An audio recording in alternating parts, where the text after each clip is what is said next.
luttez-vous contre le gaspillage alimentaire? On peut utiliser les restes de frigo et trucs comme ça. Pas acheter des choses inutiles déjà, et puis pas cuire en grande quantité pour éviter de jeter.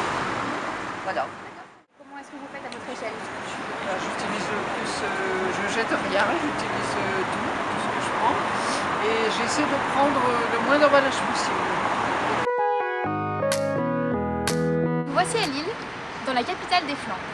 Cette région animée est aussi l'une des plus touchées par la précarité alimentaire, et c'est pour cette raison que de nombreux élus se battent pour lutter contre le gaspillage alimentaire. Le gaspillage alimentaire est un des enjeux majeurs du développement durable. C'est un problème de société qui a des conséquences aussi bien sur notre santé publique que sur notre environnement. En effet, c'est un tiers de ce que nous achetons qui passe à la poubelle sans même être consommé, soit 20 kg par jour et par foyer. Cela constitue à la fois un coût économique, mais aussi environnemental pour notre société. Mais il existe des solutions, aussi bien à l'échelle du producteur, du distributeur et du consommateur. Aujourd'hui, les grandes enseignes incitent par des moyens marketing toujours plus extravagants à la surconsommation. Parmi eux, packaging, publicité, qui entraînent l'achat et conduisent inévitablement au gaspillage alimentaire. De plus en plus d'enseignes se mobilisent pour limiter ce gaspillage. Actions de lutte, dons, recyclage, mais est-ce que tout cela est suffisant? Comment réduire à terme le gaspillage alimentaire?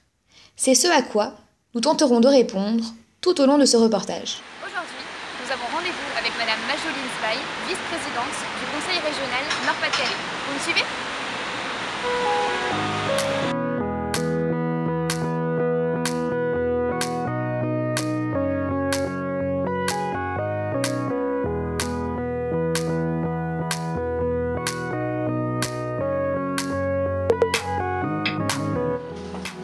Bonjour Marie.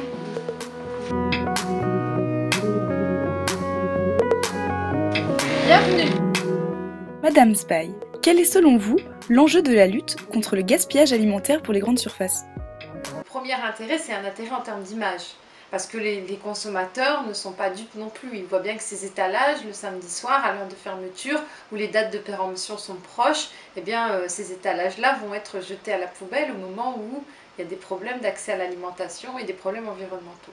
Le deuxième intérêt, c'est qu'ils pourraient prendre en compte réellement la situation de la planète, la situation sociale aussi des gens, et se dire que leur modèle économique n'est pas durable, et que à moyen terme ou à long terme, de toute façon, ils ne pourront pas continuer à vendre comme ça massivement ou à essayer de vendre massivement, etc.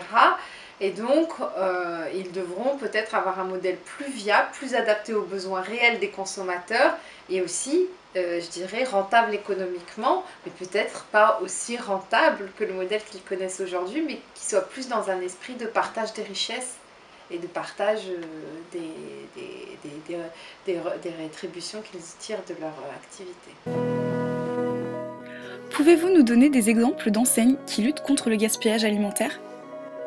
Nous, on a fait un partenariat donc, avec des établissements scolaires, mais aussi avec une grande enseigne qui est Leclerc, pour expérimenter en fait, des façons de pouvoir lutter contre le gaspillage alimentaire dans les grandes surfaces.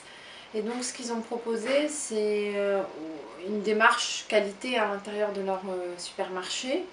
Et puis aussi le fait d'innover en réutilisant par exemple des fruits et légumes pour en faire des smoothies.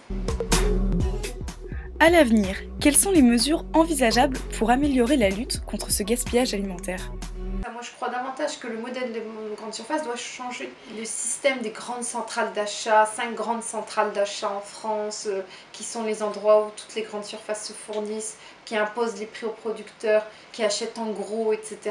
Et peut-être pas comment dire, adapté si on veut faire en sorte que les gens consomment les choses dont ils ont besoin et non pas des choses en plus et que pareil les grandes surfaces achètent des produits qu'ils ne vendront pas. Il faut peut-être plus des petites unités de commercialisation de produits alimentaires. Je pense que recréer ce lien avec le producteur, des circuits courts avec les producteurs, c'est ça qui peut sensibiliser les gens. À votre avis, les consommateurs ont-ils un rôle à jouer dans cette lutte contre le gaspillage alimentaire? Et si oui, lequel? Je pense que les consommateurs peuvent au maximum essayer d'investir dans les systèmes de circuit court, qui sont les systèmes qui sont considérés comme plus chers mais qui ne le sont pas, qui permettent d'avoir une relation directe avec le producteur. C'est de choisir vraiment les lieux où on va aller acheter sa nourriture, parce que c'est un acte politique de dire moi je décide de faire vivre dignement les agriculteurs de mon pays, moi je décide de faire en sorte qu'il n'y a pas moins de pesticides et donc moins de maladies et de pandémies liées à l'usage des pesticides dans notre pays, qui font des dégâts quand même considérables, par exemple les cancers.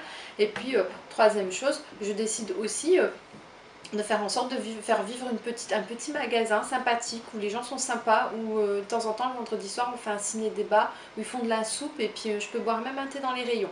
Donc je trouve que c'est sympa, je trouve que c'est plus convivial que ces espèces de grands néoscopes où il se passe pas grand chose à part business is business. Merci beaucoup Madame Zbaï. Quelques mots pour conclure ? Le modèle des grandes surfaces n'est pas forcément adapté à un gaspillage alimentaire, même si certaines d'entre elles font sans doute des choses comme Leclerc a fait avec nous. Et c'est très positif, il faut qu'elle le fasse, mais peut-être après muter vers un autre système. Au revoir ma jolie. Bon courage pour vos travaux. Merci beaucoup. Merci. Au revoir.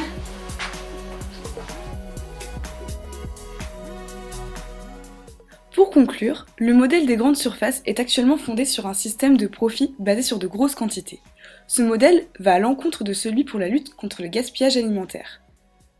C'est pourquoi, comme le suggère Majdoulin Zbaï, vice-présidente du Conseil régional Nord-Pas-de-Calais, la grande distribution doit reconvertir son modèle économique afin de le rendre plus durable, en relocalisant certaines productions et en revenant à un système de circuits courts.